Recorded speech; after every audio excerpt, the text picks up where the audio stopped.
Jake Turner sat in the back row of the government surplus auction hall, flipping through a worn catalog that smelled like old paper and broken dreams.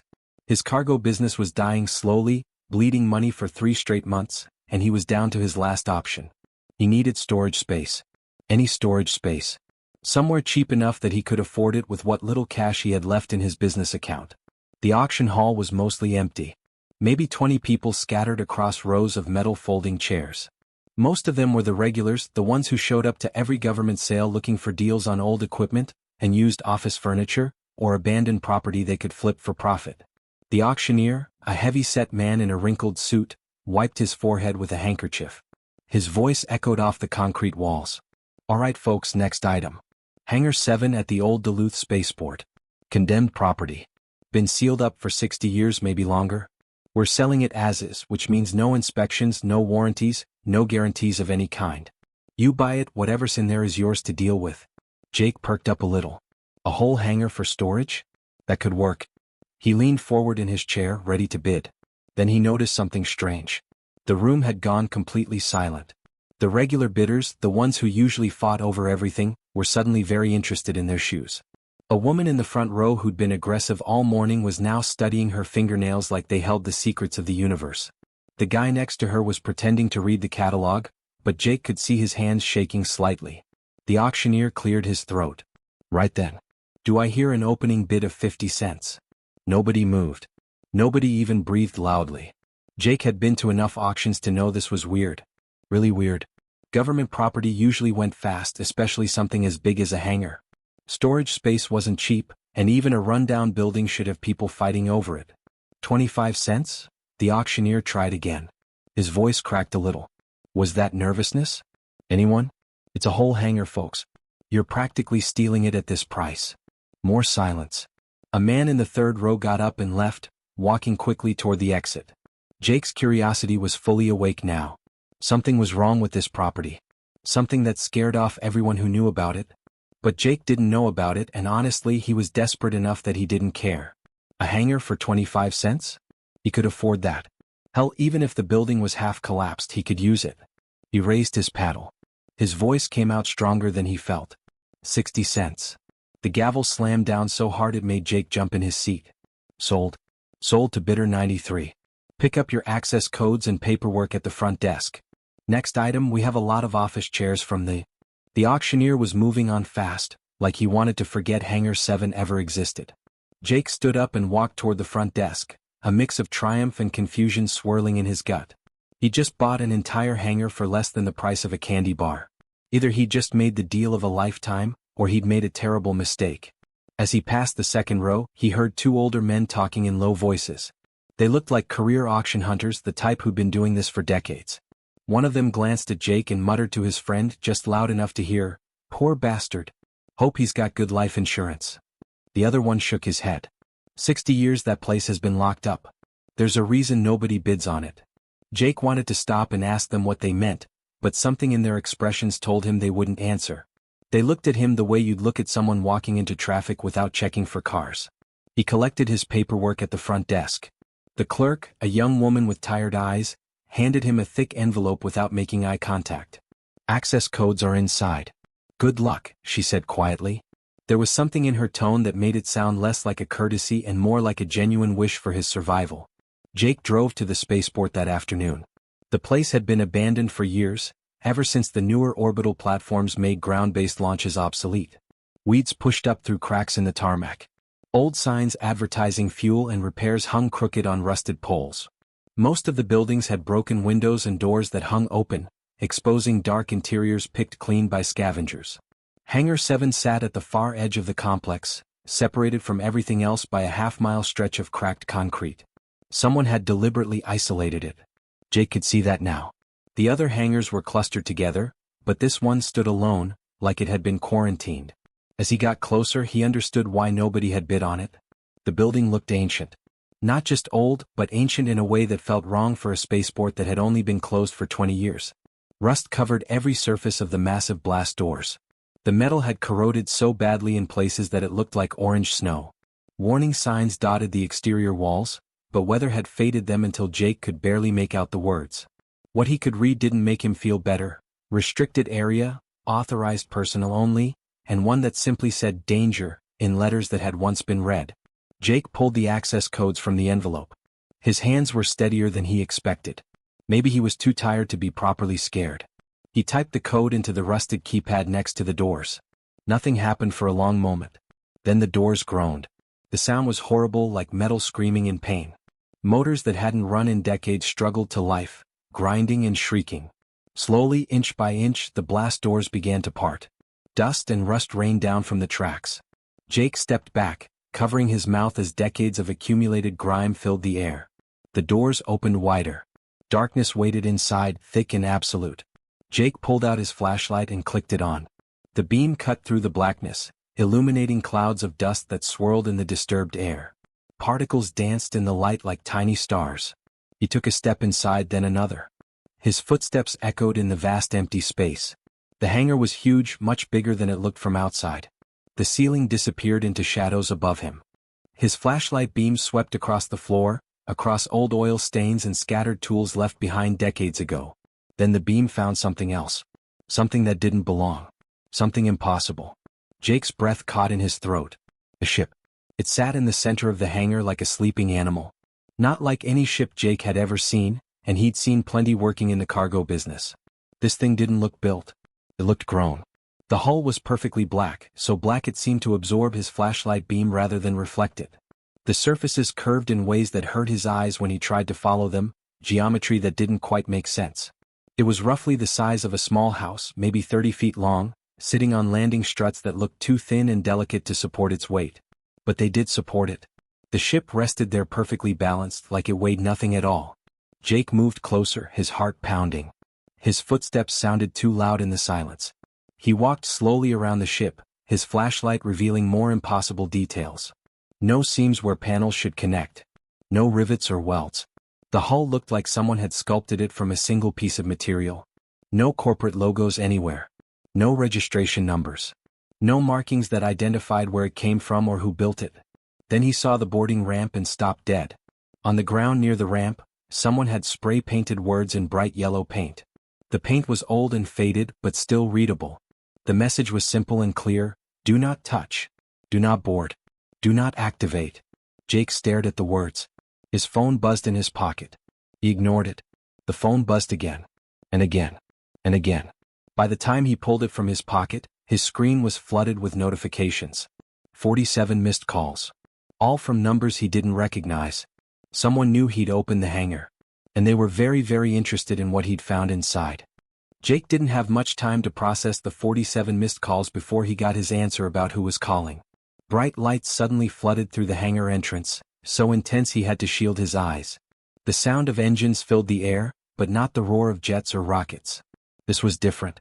A low hum that made his teeth vibrate and his bones feel strange. A transport ship landed just outside the hangar. It was sleek and elegant, all smooth curves and polished metal that seemed to shimmer in colors that didn't quite exist. The craft touched down without kicking up any dust, like it was lowering itself on invisible cushions. Jake's hand instinctively moved toward the old pistol he kept on his hip. His grandfather had given it to him years ago. Not that a pistol would do much good against whatever was coming out of that ship, but holding it made him feel slightly less helpless. The transport's door opened with a soft hiss and 3 figures stepped out. Jake's mind struggled to accept what he was seeing. Not human. Definitely not human. The one in front stood at least 7 feet tall, with skin the color of a stormy ocean, somewhere between blue and gray. It had 4 arms, each ending in hands with too many fingers. Its head was elongated, with large eyes that reflected the light like a cat's.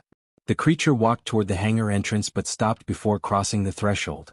It held up all 4 hands in what Jake hoped was a peaceful gesture. A small device attached to its chest crackled to life, and a voice came out, speaking perfect English with a slight mechanical edge. Human Jake Turner? The translation device made the words sound flat and emotionless. I am Delegate Vorin of the Galactic Trade Consortium. We must speak with you immediately. This is a matter of extreme importance. Jake's hand stayed on his pistol, but he didn't draw it. His heart hammered in his chest. First contact with aliens wasn't supposed to happen like this. It was supposed to happen with scientists and world leaders and protocols. Not with a broke cargo hauler in an abandoned hangar. How do you know my name? Jake managed to say. His voice sounded steadier than he felt. "We have been monitoring this location for many years," Vorin replied. "When the seals were broken, we were alerted instantly. We know who you are, what you paid, and what you have discovered. Please lower your weapon. We mean you no harm. In fact, we are here to make you extraordinarily wealthy." Jake's hand slowly moved away from the pistol. "Wealthy how?" 10 million galactic credits, Vorin said. The translation device somehow managed to convey emphasis. "Enough to purchase an entire fleet of cargo vessels. Enough to live in luxury for the rest of your natural life. All you must do is walk away from this hangar and never speak of what you found here. Forget this place exists. Forget you ever saw what is inside." Jake's mind reeled. 10 million. He could pay off all his debts, rebuild his business, never worry about money again. But something about this felt wrong. Why would aliens offer him a fortune just to walk away from an old ship? Before he could respond, more lights appeared in the sky. Another ship descended, this one larger and more aggressive looking, all angles and dark metal. It landed with a heavy thud that shook the ground beneath Jake's feet. The boarding ramp dropped and a group of new aliens emerged. These looked reptilian, with scaled skin that gleamed like bronze in the light. Ridge-covered heads turned toward the hangar, and Jake saw eyes that were completely black, like polished stones. The lead reptilian strode forward with confidence that bordered on arrogance. When it spoke, its voice was a deep hiss that the translator struggled to smooth out. 20 million credits, it announced. The Krell Dominion offers 20 million galactic credits, plus a title of nobility within our empire. You will want for nothing, human. Accept our offer. Vorin's forearms tensed. 30 million credits. The consortium increases its offer. 50 million, the Krell shot back immediately. And citizenship on a paradise world. Climate controlled. Perfect weather. Servants to attend your every need. 75 million, Vorin countered. Jake held up both hands. "Wait, just wait a second. What is this thing? Why are you offering me all this money? What's so special about an old ship?" The Krell representative took a step closer to the hangar entrance, but like Vorin, it wouldn't actually step inside. Its black eyes fixed on Jake with an intensity that made his skin crawl. "You will not touch that vessel," it said, and this time there was no mistaking the threat in its voice. "No one touches that ship. No human, no alien, no living being. We are offering you fortune beyond your primitive understanding to forget it exists. Take the offer, human. Take it and leave this place while you still can." More ships began arriving. The sky above the spaceport filled with lights as vessel after vessel descended. Jake counted them as they landed. 5 ships. 10. 15. By the time the sun started setting, 17 different spacecraft surrounded the hangar, representing species Jake had never seen or imagined. Some walked on 2 legs, others on 4 or 6. Some had wings, some had tails, some looked like they shouldn't be able to exist at all. None of them would enter the hangar. They stood outside like there was an invisible wall they couldn't cross. And none of them would look directly at the black ship for more than a few seconds. When they did glance at it, Jake saw something in their expressions that was universal across species. Fear. The offers kept climbing. Hundreds of millions of credits. Technology that could extend his life. Planets.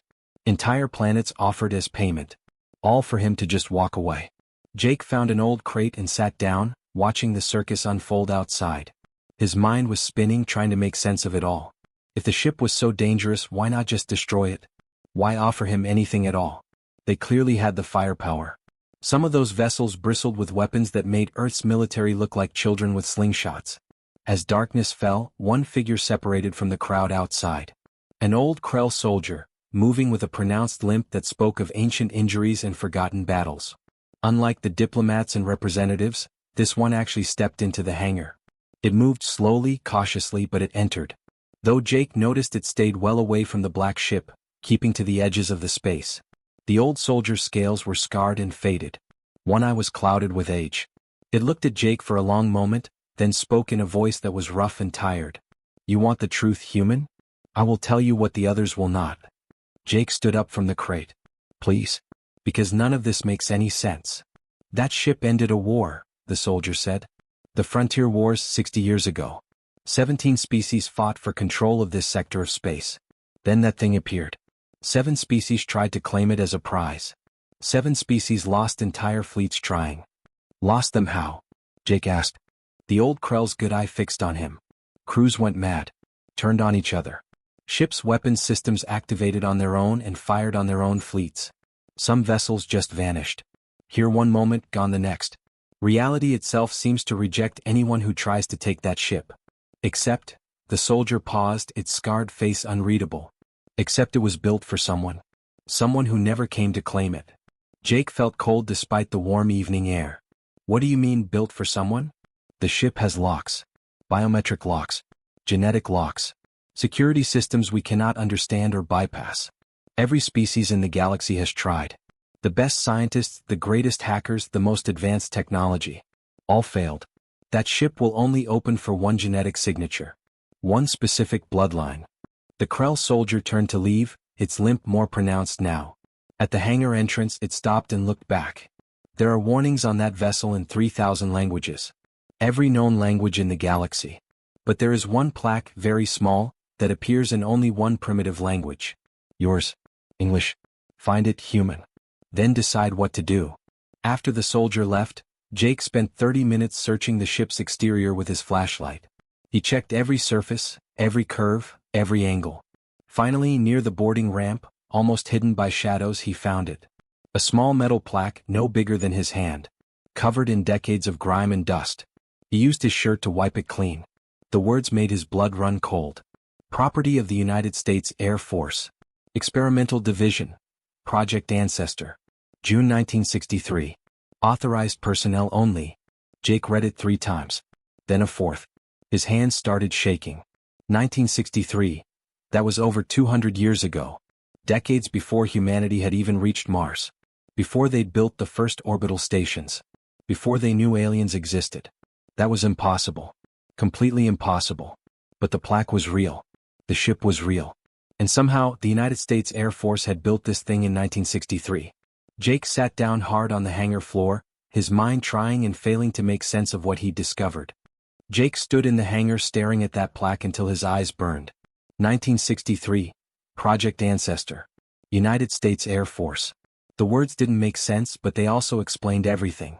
His grandfather had been an Air Force engineer. Worked on classified projects his whole career and never talked about any of it. Took every secret to his grave when he died, back when Jake was only 12 years old. But his grandfather hadn't taken everything to the grave. Jake remembered the boxes. Dozens of cardboard boxes filled with papers and documents that his mother had packed away after the funeral. She'd stored them in her basement and told Jake, even as a kid, never to look through them. Never to show them to anyone. Never to even mention them. At the time, Jake had thought she was just being paranoid. Now he wasn't so sure. He pulled out his phone and called her. It rang 4 times before she answered, her voice thick with sleep. Jake? It's 2 in the morning. What's wrong? Mom, I need Grandpa's boxes. The ones from the Air Force. The ones you kept in storage. There was a long silence on the other end. When his mother spoke again, her voice was different. Harder. Where are you right now? Duluth. The old spaceport. Another pause. Then, quietly, you opened the hangar. Jake felt his stomach drop. You knew? You knew about this place. I need you to come home. Right now. Don't talk to anyone. Don't touch anything else. Just get in your truck and drive home. Jake looked at the black ship sitting in the darkness. Mom, there are aliens outside. 17 different species. They're offering me millions of credits to walk away. He heard her breath catch. Oh God. Jake, listen to me very carefully. Get in your truck and come home. No. I'll explain everything when you get here. Jake didn't argue. Something in his mother's voice told him she wasn't overreacting. He walked out of the hangar, past the crowd of alien representatives who watched him with expressions ranging from hope to fear. He got in his truck and drove, pushing the speed limit on every empty highway between Duluth and Minneapolis. He made the 3-hour drive in just over 2 hours. His mother was waiting on the porch when he pulled up, still in her bathrobe, her face pale in the porch light. She didn't say anything. Just turned and walked into the house. Jake followed her down to the basement. She stopped in front of a storage area in the corner, behind old furniture and Christmas decorations. Your grandfather made me promise something before he died, she said without turning around. He made me swear that if anyone ever asked about Project Ancestor, I was to give you something. Only you. Not me, not your father, not anyone else. Just you. She moved aside a stack of boxes and pulled out a small metal lockbox. Her hands were shaking as she handed it to him. Jake, what exactly did you find in that hangar? A ship. Like nothing I've ever seen. And a plaque that says it belonged to the Air Force. From 1963. Mom, what was Grandpa working on? His mother's eyes were wet. I don't know. He never told me. But he said that one day you'd find something, and when you did, everything would change. He said you'd know what to do. She gestured to the lockbox. The combination is your birthday. Jake sat down on an old couch and opened the box. Inside was a leather journal, worn and cracked with age. A handful of black and white photographs showing men in military uniforms standing next to equipment Jake didn't recognize. And a small glass vial containing what looked like blood, labeled in his grandfather's handwriting, Genetic Key J. Turner III. That was Jake. The third. His grandfather had been the first, his father the second. Jake opened the journal. The first page was dated July 15, 1947. His grandfather's handwriting was neat and precise, the words of an engineer used to taking careful notes. They're calling it a weather balloon. That's what the newspapers will say, what the public will believe. But I've seen it. We all have. The crash site in Nevada. The wreckage. The craft that came down during the storm. It's not from another planet. It's from Earth. Earth. Just not our time. Jake's hands started to shake as he read. The pilot survived for 3 hours after we pulled him from the wreck. He looked exactly like us. Human in every way. Spoke perfect English, though his accent was strange. Like how people might talk 100 years from now. Before he died, he kept repeating the same thing. You're not ready yet. But you will be. Make sure Jake gets the ship. He'll know when the time is right. We thought he was delirious. Then they ran his DNA. It matched mine. Exactly. Not similar. Not related. Identical. The pilot was my descendant. My great-great-grandson according to the genetic dating. He came from a future that won't exist if we don't change things now. Jake had to stop reading. His heart was pounding so hard he could hear it. He looked at his mother. Did you know any of this?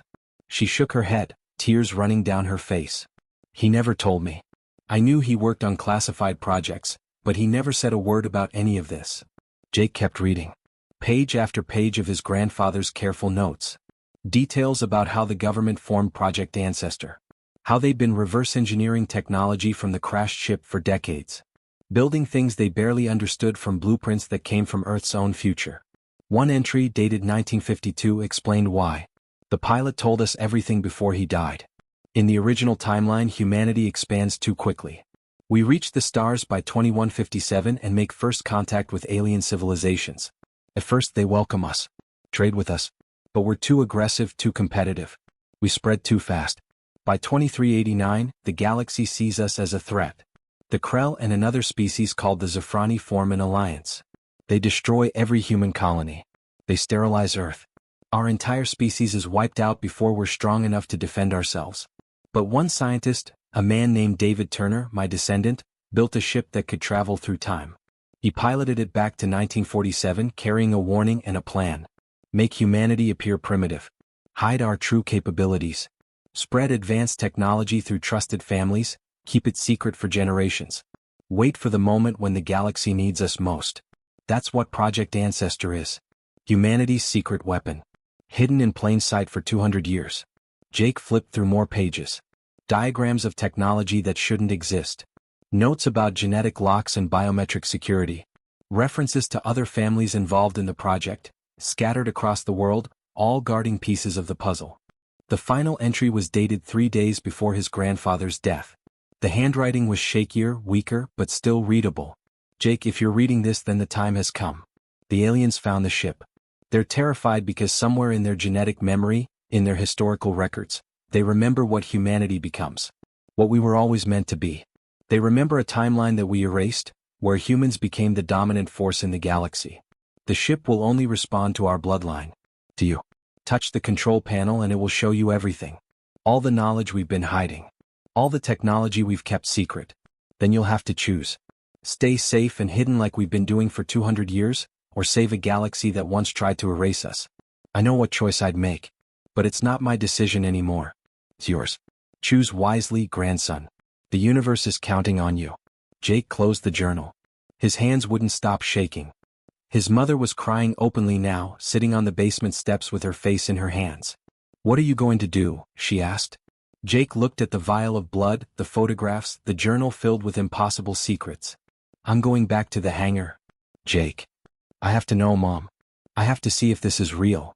He drove back to Duluth as the sun was rising. The alien delegations had grown overnight. Hundreds of ships now filled the sky above the spaceport, hovering in formation, none of them willing to get too close to the hangar. They were waiting, watching, hoping he'd take their money and walk away. Jake ignored all of them. He walked straight into the hangar, past the spray-painted warnings, past the yellow letters telling him not to touch, not to board, not to activate.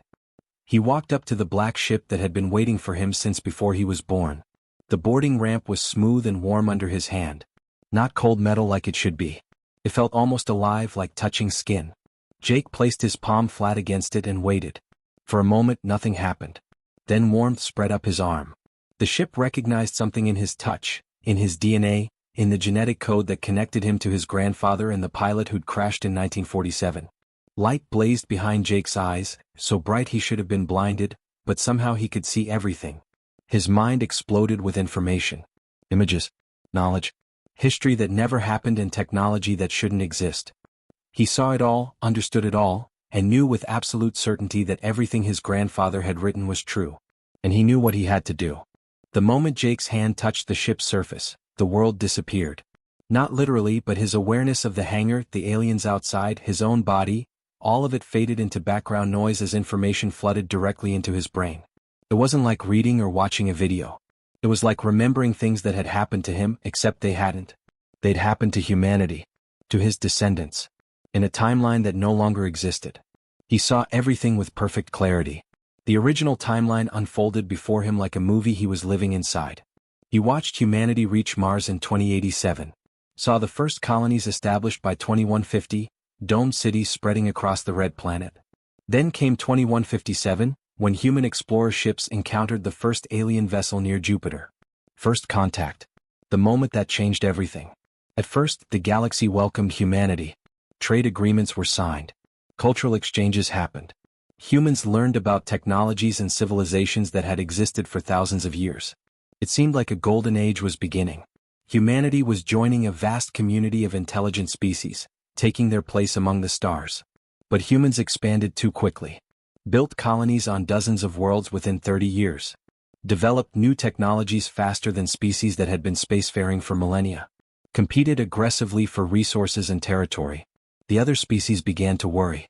Humanity was too aggressive, too unpredictable, too ambitious.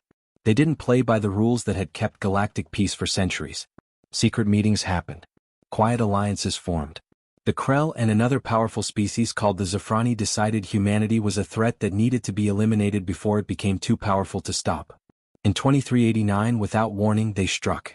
Human colonies across the galaxy were sterilized in coordinated attacks. Earth itself was bombarded until the surface glowed. 300 billion humans died in a single week. Humanity's crime wasn't aggression or war. It was potential. They were too dangerous, too competitive, too likely to dominate the galaxy if given enough time. So they were erased. Wiped out before they could become the threat everyone feared. But one man survived long enough to fight back. David Turner, a scientist working on experimental technology in a hidden facility beyond the galactic rim. Jake's own descendant, 5 generations removed. David had been working on something the aliens didn't know about. A ship that could fold space and time, that could navigate backwards through history itself. David built his time ship from plans that shouldn't exist, using technology humanity had barely begun to understand. He knew he couldn't save the timeline he was in. Earth was already gone, humanity already destroyed. But he could change the past. He could give his ancestors a warning and a plan. He piloted that ship back to 1947 and deliberately crashed it in Nevada. Let himself be found. Lived just long enough to deliver his message to the one man who would believe him and act on it. Jake's grandfather. The plan was simple but required incredible patience. Make humanity appear primitive. Hide their true capabilities. Reverse engineer the technology from David's ship and spread it secretly through trusted families across generations. Stay hidden. Stay weak-looking. Let the galaxy believe humans were just another primitive species slowly climbing toward the stars. Wait for the moment when the galaxy needed humanity most. That moment was now. Jake saw it clearly. The Void Swarm, an extragalactic threat unlike anything the galaxy had ever faced. Not a species or empire but a force of nature. Living ships that consumed everything in their path, breaking down matter itself to fuel their endless expansion. They'd appeared at the galaxy's edge 2 years ago. Every species had thrown their best weapons at the swarm. Advanced technology refined over thousands of years. Nothing worked. The swarm absorbed energy weapons, adapted to kinetic attacks and kept coming. The swarm was 3 years from reaching the galactic core. 3 years from Earth. Every species in the galaxy was doomed. They knew it. That's why they were here, why they were so desperate to keep Jake from activating the ship. Because they knew, somewhere deep in their genetic memory and corrupted historical records, that humanity had technology that could stop the swarm. But accepting that help meant admitting humans were more advanced than they'd been pretending. It meant changing the balance of power in the galaxy forever. Jake pulled his hand away from the ship, gasping for air. The visions faded but the knowledge remained, burned into his memory like it had always been there. He understood how to activate the ship now. How to fly it. How to use every system. The information was just there in his head, accessible as easily as remembering his own name. He stood outside the ship, his legs shaky, his mind still processing everything he'd seen. The alien delegates outside must have noticed the change in him. Maybe his expression was different. Maybe he carried himself differently now that he knew the truth. Voron's voice boomed through external speakers on one of the ships. "Human Jake, we implore you, do not activate that vessel. Please, we are offering you everything. Name your price. Anything you desire, it is yours." A holographic display materialized in the air in front of Jake, projected from multiple alien ships simultaneously. Images cycled past, showing him everything they were willing to give him. An entire planet, pristine and beautiful, where he could live as its sole ruler.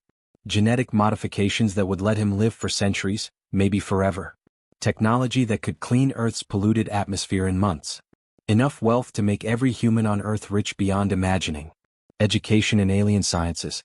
Access to knowledge humanity wouldn't discover on its own for thousands of years.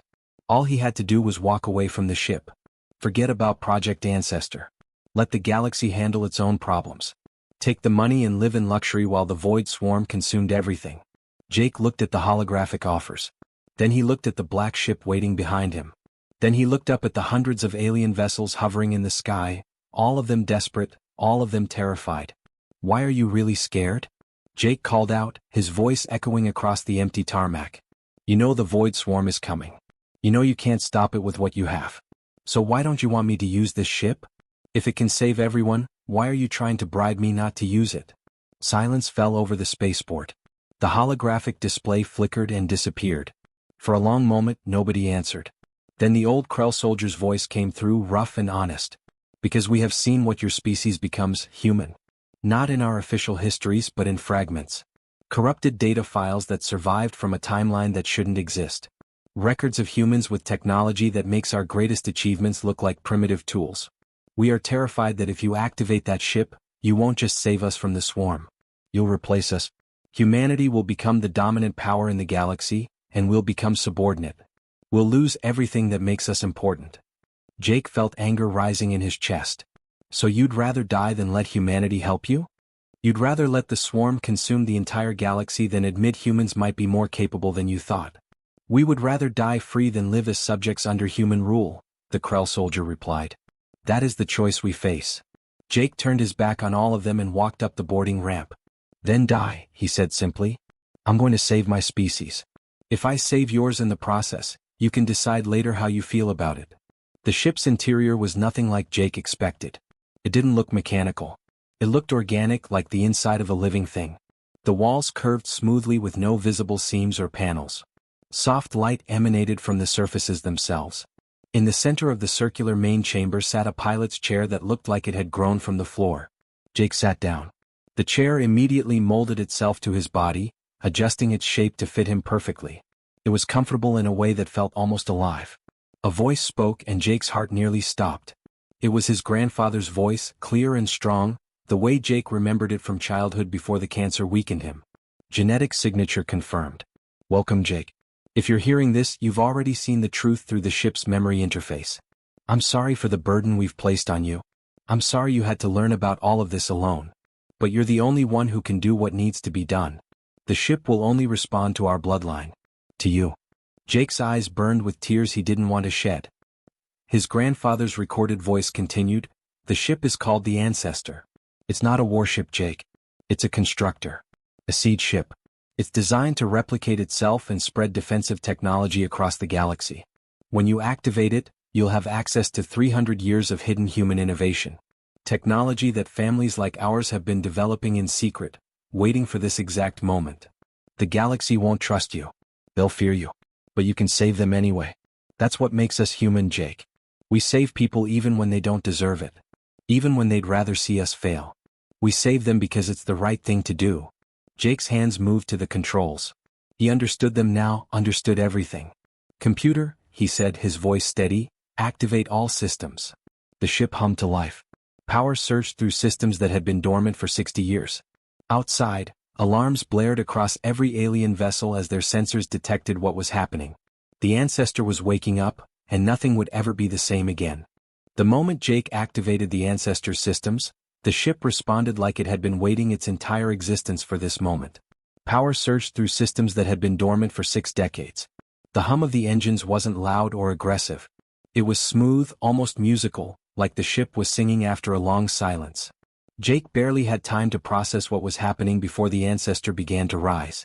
But it didn't punch through the hangar roof like a normal spacecraft.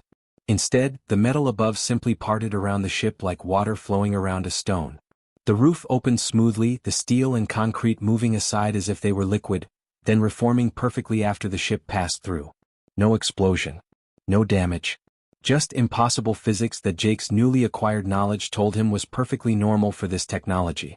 As the ship climbed higher, Jake's mind expanded with it. He wasn't just sitting in the pilot's chair anymore. He was connected to the ancestor in a way that felt more like being part of the ship than controlling it. He could feel its systems, sense its capabilities, understand its purpose at a fundamental level. Information flowed into his consciousness faster than thought, and somehow he understood all of it. Below him, across Earth, something extraordinary was beginning to happen. In Houston, Texas, a woman named Dr. Linda Hayes sat in her home office reviewing research papers. She'd been a physicist her whole career, working on fusion energy projects that always seemed just out of reach. Her great-grandfather had been part of Project Ancestor, though she'd never known the details. The family had stories about him working on classified government projects, but nothing concrete. Then, without warning, memories that weren't hers flooded into her mind. She gasped and gripped her desk as information poured in. Suddenly she knew things she'd never learned. She understood fusion reactor designs that were decades beyond current technology. She could see in her mind exactly how to build reactors the size of suitcases that would power entire cities. Her hands shook as she grabbed her phone and called her research partner. Get the team together. Right now. I know how to solve everything. I know how to make it work. In Seattle, a software engineer named Kevin Park was debugging code when his computer screen suddenly filled with files he'd never seen before. Encrypted files that had been hidden in his system, waiting for an activation signal. The files unlocked themselves and Kevin stared in shock at weapons systems, shield technology, defensive protocols and countermeasures for threats he'd never heard of. The Void Swarm. Defensive networks. Integration protocols for human and alien technology. It was all there, downloaded into his computer from nowhere, and somehow he understood how to use all of it. In London, in Mumbai, in Sao Paulo, in Tokyo, across every continent, the same thing was happening. 30,000 people, all descendants of families connected to Project Ancestor, all suddenly remembering knowledge that had been encoded in their DNA. Knowledge that had been waiting for generations, locked away until the moment Jake activated the ship. Hidden laboratories in basements and abandoned facilities powered on automatically. Equipment that had been disguised as junk suddenly revealed its true purpose. Humanity's real technological level, hidden since 1947, was revealing itself to those who'd been chosen to protect it.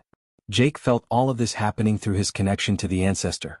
He could sense the activation signals spreading across Earth like ripples in a pond, each one triggering another family's hidden inheritance. Humanity wasn't primitive. They never had been. They'd just been very, very good at pretending. The ancestor climbed into high orbit, and Jake could see the alien fleets repositioning themselves. Hundreds of ships formed a defensive perimeter around him, their weapons charged but not firing. He could hear their communications channels lighting up with frantic discussions. They were arguing about what to do. Some wanted to destroy him immediately. Others were counseling patience. All of them were terrified. Jake opened a broadcast channel on all frequencies.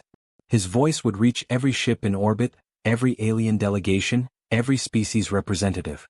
Attention all vessels. My name is Jake Turner. I'm a human from Earth and I'm not here to conquer anyone. I'm not here to threaten you or replace you or dominate the galaxy. I'm here to save everyone, including you. Voron's voice crackled back immediately. You expect us to trust human technology? To accept help from a species that has been deceiving us for centuries? How do we know this isn't a trick? Jake looked at the tactical displays showing him the positions of all the alien ships. You don't have to trust me. You don't have to like me. But you need to survive.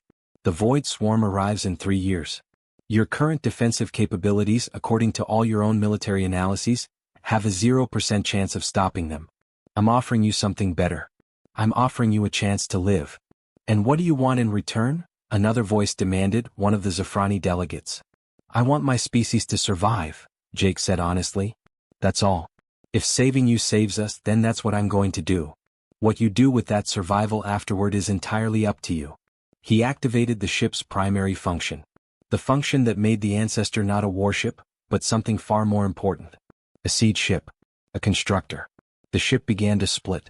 Not breaking apart or exploding but dividing like a living cell. The process was smooth and organic, the black material flowing and reforming. One ship became 2 identical vessels. Then those 2 became 4. 4 became 8. The replication was exponential and precise, each new ship containing the complete template, ready to replicate again when needed. Through his connection to the network, Jake transmitted coordinates to strategic points across the galaxy. Locations where the Void Swarm was most likely to attack. Locations where defensive networks needed to be established. The newly created ships dispersed immediately, each one carrying the same message that Jake was broadcasting. We're building a defense network. You can help or you can watch. But we're not asking permission anymore. The alien fleets watched in stunned silence as hundreds of ships appeared within hours. By the next day there were thousands. By the end of the week, the Ancestor ships were spreading across the galaxy like seeds carried on the wind, each one building defenses, establishing networks, sharing technology. The Krell were the first to join. Their military strategists ran the numbers and analyzed the human technology. They recognized it for what it was, the galaxy's only real chance of survival. Within 48 hours, Krell engineers were working alongside Ancestor ships, integrating their systems with the new defensive network. The Zafrani followed within a week. Pride and fear warred in their decision-making, but survival won out. Then came the Torvins, the Brelics, species that humanity had never even met before. One by one they joined the network. Not because they trusted humans but because they wanted to live. Jake remained in orbit aboard the original Ancestor, coordinating the growing defense network. He'd become the central hub, the bridge between human technology and galactic cooperation. The ships weren't just building weapons. They were teaching, sharing knowledge, helping alien engineers understand and upgrade their own defensive systems with human innovations. Not conquest, partnership. His mother's face appeared on his private communication screen. She looked older somehow, stressed but proud. Jake, you need to see this. You're on every news feed in the galaxy. Human channels, alien broadcasts, everything. They're calling you the bridge builder. Some are calling you the awakener. The human governments are going completely crazy trying to figure out how to handle this situation. Jake smiled tiredly. He hadn't slept in 3 days. Tell them the truth, Mom.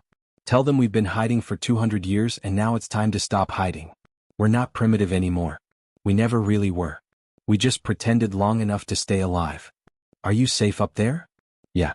The aliens aren't happy but they're not stupid. They know they need us now. 3 years passed. 3 years of preparation, of building, of cooperation that would have seemed impossible before the Ancestor awakened. Humans and aliens working side by side, sharing technology and strategies. The defensive network grew to span the entire galaxy, thousands of systems linked together in a web of protection that adapted and learned from every test and simulation. Then the Void Swarm arrived. They came from the void between galaxies, exactly as predicted. Massive living ships that consumed everything in their path. They hit the outer defensive perimeter expecting the same easy victories they'd achieved everywhere else. Species that fought desperately and died anyway. Technology that couldn't adapt fast enough to stop them. Instead, they encountered something they'd never faced before. A unified galactic defense powered by human technology. Shields that adapted in real time to every attack. Weapons that learned from each engagement and modified their output.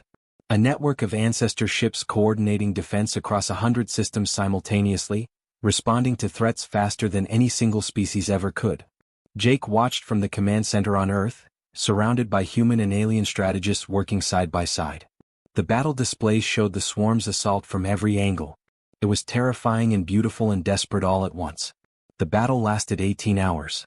18 hours of constant fighting, of systems being pushed to their limits, of species from across the galaxy proving they could work together when survival demanded it. And then, for the first time in their recorded existence, the Void Swarm retreated.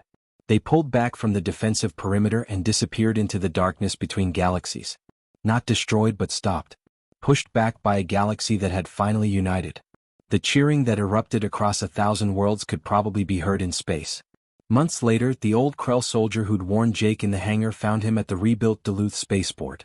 The hangar where everything started was now a monument, preserved exactly as it had been, a reminder of the day humanity stopped hiding.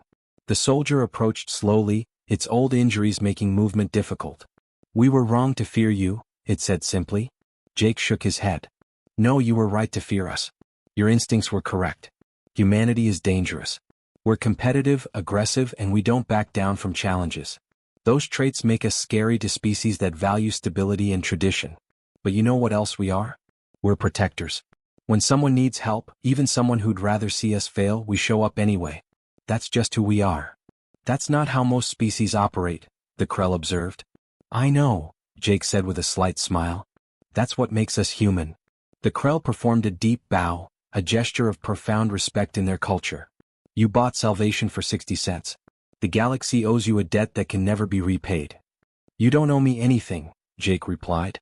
"My grandfather and all the others who kept this secret for 200 years, who died without ever seeing if their plan would work, who trusted that someday someone would be there to push the button, they're the real heroes.